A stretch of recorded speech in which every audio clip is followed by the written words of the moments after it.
وصحبه أجمعين أما بعد قال الله سبحانه وتعالى في القرآن الكريم أعوذ بالله من الشيطان الرجيم بسم الله الرحمن الرحيم قل هل يستوي الذين يعلمون والذين لا يعلمون إنما يتذكر أولو الألباب صدق الله مولانا العظيم.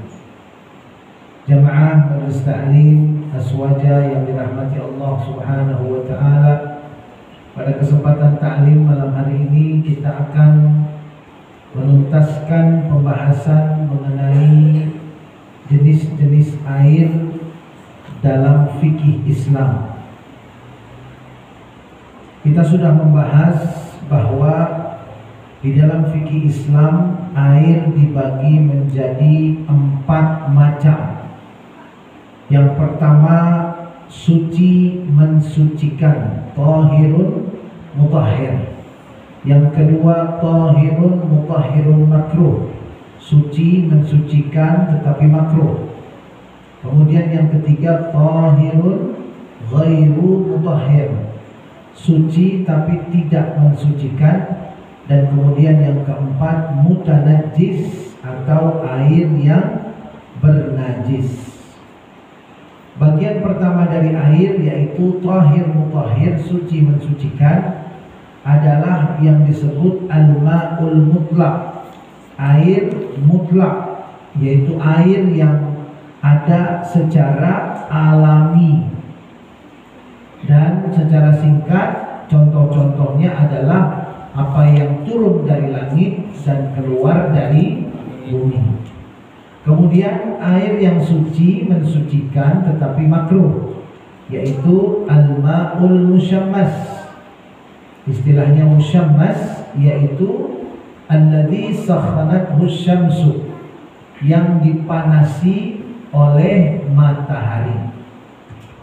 Dan kemudian jenis yang ketiga at-tahir ghairul mutahhir, suci tapi tidak mensucikan. Ini ada 2 jenis. Yang pertama adalah air mustakmal, yaitu air yang telah digunakan untuk berwudu atau untuk mandi hadas besar. Kemudian jenis yang kedua dari air yang suci tapi tidak mensucikan yaitu al-ma'ul mutlaq alladhi khalatahu syai'un min at-tahirat allati yastaghni anha al-ma'u 'adatan wa la yumkinu fasluha anhu ba'da al-mukhalatah, yaitu air yang mutlak yang tercampur dengan sesuatu yang suci dan tidak bisa dipisahkan setelah dicampur, sehingga setelah bercampur air mutlak ini kehilangan sebutannya, dia disebut dengan air yang lain. Contohnya air dicampur dengan teh disebutnya bukan air mutlak lagi tetapi disebut sebagai teh. Campur kopi disebut sebagai kopi. Dicampur mawar disebut dengan air mawar. Jadi bukan lagi air mutlak. Dan pencampurannya tidak terjadi secara alamiah. Berbeda kalau pencampurannya terjadi secara alamiah, seperti air mutlak yang kemudian berbau belerang atau berubah menjadi kekuningan karena melewati tanah yang mengandung belerang, itu masih masuk kategori air mutlak yang sah dipakai untuk berwudu dan mandi hadas besar. Kemudian bagian yang terakhir dari air adalah al-ma'ul mutanajjis, air yang bernajis. Wa huwa al-ma'ul ladzi waqa'at fihi najasatun, yaitu air yang kejatuhan najis. Wa huwa qisman, air yang kejatuhan najis ini ada 2 bagian. Yang pertama maka dunal qullataini, yang pertama najis jatuh ke air yang kurang dari 2 kulah. Air 2 kulah itu banyaknya 270 liter. Kalau tempatnya dibentuk kotak umpamanya, maka kurang lebih 92 cm kali 92 cm kali 92 cm. Jadi kalau orang bikin kolom 1 meter kali 1 meter kali 1 meter, itu sudah aman, sudah mencapai 2 kulah ya. Tetapi kalau lebih kecil dari itu, maka disebut air sedikit. Jadi dalam Islam ada air sedikit, yaitu air yang kurang dari 2 kulah. Sedangkan air banyak, air yang 2 kulah atau lebih.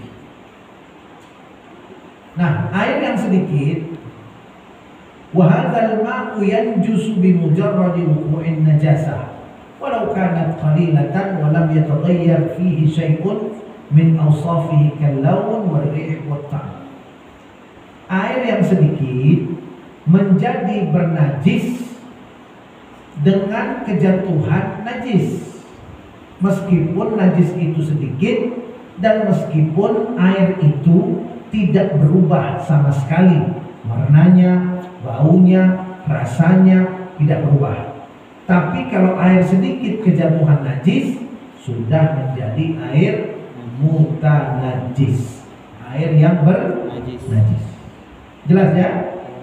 Ini kalau air yang sedikit, kurang dari 2 kulah. Jadi umpamanya ada air 1 ember kecil, kemudian najis jatuh ke situ, najisnya sedikit, kena, warna nggak berubah, kemudian bau nggak berubah, tetap air itu sudah tidak bisa lagi dipakai wudhu. Ya, makanya antum harus hati-hati betul kalau di rest area, di mana tempat, di masjid-masjid begitu. Masjid-masjid sekarang jarang yang model dulu, ya. Masjid sekarang juga kebanyakan kasih ember kecil-kecil, betul nggak? Nah, yang paling aman memang ditaruh di gayung, kemudian ditaruh di tempat yang aman begitu, sehingga tidak ada air yang terciprat ya. Setelah umpamanya kita buang air kecil atau buang air besar begitu, karena itu membuat kita ragu. Makanya kita harus hati-hati kalau ember tempat kita wudhu itu sangat kecil, kecuali di keran. Kalau di keran aman nggak? Nah, ya, kalau di keran aman kalau di keran. Nah, kemudian jenis yang kedua adalah kathirun, air yang banyak. Wa huwa ma kana qullataini aw aktsar, yaitu air yang 2 kulah atau lebih. Wa hadzal ma'u la yanjusu bi mujarradi wuqu'in najasati fihi, wa innama yanjusu idza ghayyarat an-najasatu ahada awsafihi thalatha, al-launa aw at-ta'ma aw ar-riha. Air yang banyak yaitu air yang 2 kulah atau lebih, ini adalah air yang tidak bernajis hanya karena kejatuhan najis. Dia dikatakan air bernajis kalau kejatuhan najis kemudian salah satu sifatnya berubah, yaitu warna atau rasa atau baunya. Ini kalau airnya adalah air yang banyak, maksudnya banyak 2 kulah atau lebih. Makanya kalau bangun rumah pribadi kita begitu ya, itu usahakan kalau kita mau pakai kolom, usahakan ukurannya 2 kulah atau lebih. Kalau mau pakai kolom, kecuali pakai shower umpamanya, nggak ada kolom model sekarang, ya itu terserah. Kan ada toren di atas. Toren itu kan ditutup ya. Dan toren itu kan isinya berapa? Paling kecil itu berapa ya? 500 kalau nggak salah. 500 liter. Berarti udah 2 kulah belum? Udah 2 kulah. Nah, kalau mau pakai ember di kamar mandi, nah itu embernya juga harus besar, jangan ember yang kecil begini dah. Nah, kecuali umpamanya kamar mandinya sempit ya. Nah, kalau kamar mandi sempit, maka ketika kita wudhu, ketika kita mandi hadas besar, usahakan air tersebut tidak terciprat oleh najis. Karena kalau air yang sedikit tadi bagaimana? Kalau udah kecipratan najis, dia langsung bernajis, meskipun tidak ada yang berubah. Tapi kalau air yang banyak, kejatuhan najis, umpamanya nih, ada kolam 2 kulah atau lebih, jatuh bangkai tikus, najis nggak? Najis. Jatuh bangkai tikus, kita angkat, ya gitu ya. Kita mau wudhu dari situ atau mau mandi janabah. Kalau mandi biasa sih nggak masalah. Kalau mandi biasa, mandi pagi, mandi siang, mandi sore, begitu ya. Mau pakai air apa juga boleh, mau mustakmal kayak begitu. Asal jangan mutanajis yang betul-betul bernajis, jelas-jelas bernajis. Nah kalau jatuh tikus bangkainya ke air yang 2 kulah atau lebih, buang bangkai tikusnya, ambil airnya, contohnya, kita lihat warnanya berubah atau enggak? Oh enggak, warnanya tetap bening, cium. Oh enggak ada bau bangkai, pakai wudhu. Jelas? Nah, tapi kalau umpamanya masuk bangkai tikus, kita angkat, kemudian kita ambil contohnya, warna nggak berubah, tapi begitu dicium, bau bangkai, langsung dikuras. Jangan dipakai wudhu, karena itu sudah berubah menjadi air mutanajis. Sampai sini jelas? Nah, jadi air mutanajis itu ada 2. Satu, air yang sedikit, yaitu yang kurang dari 2 kulah. Air 2 kulah itu adalah 270 liter. Ukurannya 1 meter, yang persisnya itu 91 cm kali 91 cm kali 91 cm.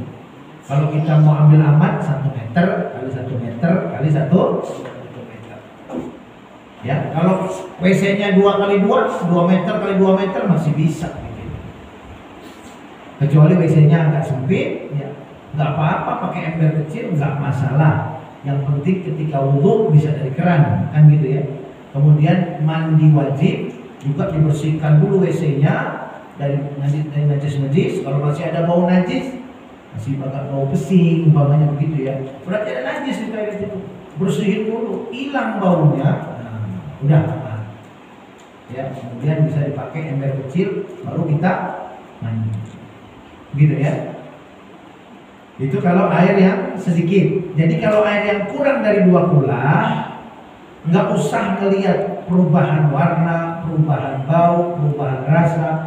Kalau ada bangkai aja jatuh ke situ, maka air tersebut sudah bernajis, meskipun tidak berubah warna, bau, dan rasa. Kemudian yang kedua, air yang banyak.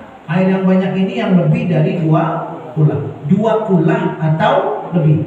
Jadi kalau air sedikit kurang dari 2 kulah, makanya dunal kullatain. Kalau air yang banyak itu makana kullataini au aktsar. 2 kulah atau lebih itu sudah disebut air yang banyak. Berubah menjadi air yang najis kalau kejatuhan najis dia berubah. Kalau nggak berubah, nggak najis. Paham dong? Nah, ini penting ya buat kita ketahui, karena memang air itu adalah sumber kehidupan. Ya. Ketika kita diajarkan oleh Nabi bagaimana kita ini memilih air untuk ibadah, ada suci mensucikan, ada suci mensucikan makruh, ada juga air yang suci tidak mensucikan, dan ada air yang bernajis. Itu sebetulnya kita diminta untuk betul-betul memperhatikan kesehatan, kebersihan diri, dan menganggap air itu sebagai sesuatu yang penting dalam kehidupan. Antum bayangin, kalau 2 kulah itu 270 liter. Di zaman Nabi, susah apa gampang dapat segitu? Bisa kita bayangin, Nabi itu kalau di Mekah itu selain Zam-Zam, nggak ada sumur, harus jalan keluar jauh. Zaman Nabi ya. Jadi untuk dapat 270 liter itu memang sangat sulit. Tapi para sahabat cari, upayakan supaya dapat air yang bisa dimanfaatkan untuk berwudu. Dan antum bayangkan kebudayaan Arab waktu itu. Mereka itu sebelum Islam nggak kenal wudu. Kemudian datang Islam, mereka kenal wudu, mereka kenal mandi wajib. Itu semua butuh air. di tempat yang begitu gersang.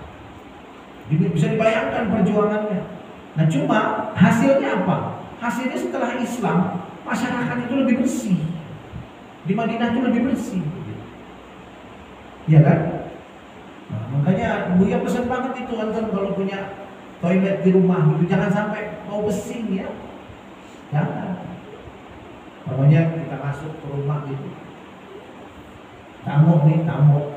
Oh toilet itu sebelah sono ya. Paham nggak? Kenapa? Hah? Iya. Santren, ya pesan makanya di pesantren. Jangan apa? Tamu datang masuk gerbang, nggak nanya ke WC, pakai ciuman, penciuman yang begini, ikutin penciuman ketemu toilet. Itu berarti WC-nya apa? Kotor kan? Nah, terminal kita maklum ke terminal, benar nggak?